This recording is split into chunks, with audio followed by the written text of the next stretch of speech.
ঈদ শেষে কর্মস্থলে ফেরা যাত্রীদের খোঁজ নিতে বরিশাল নদী বন্দর পরিদর্শন করেছেন নৌ পরিবহন প্রতিমন্ত্রী রাজীব আহসান। তিনি বলেন, লঞ্চ মালিকদের সরকার নির্ধারিত ভাড়ার চেয়ে 10% কম ভাড়া আদায়ের কথা বলা হয়েছিল।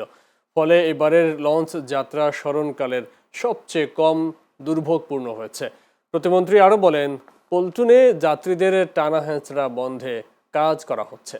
এছাড়া লঞ্চের সামনে যাত্রী রাখা বন্ধ করা হচ্ছে। কেউ এ ধরনের কাজ করলে সংশ্লিষ্ট লঞ্চের বিরুদ্ধে ব্যবস্থা নেওয়া হবে।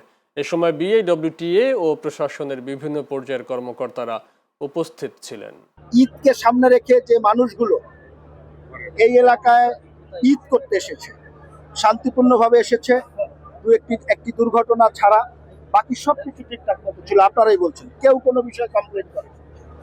দুর্ঘটনার বিষয়টি তো আমাদের মানে দুর্ঘটনা, এটা একটি দুর্ঘটনাই, তাই না?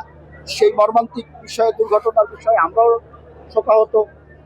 হ্যাঁ, সে বিষয়টিও একটা আমরা তদন্ত সাপেক্ষে সামনের দিকে এগিয়ে যাবে।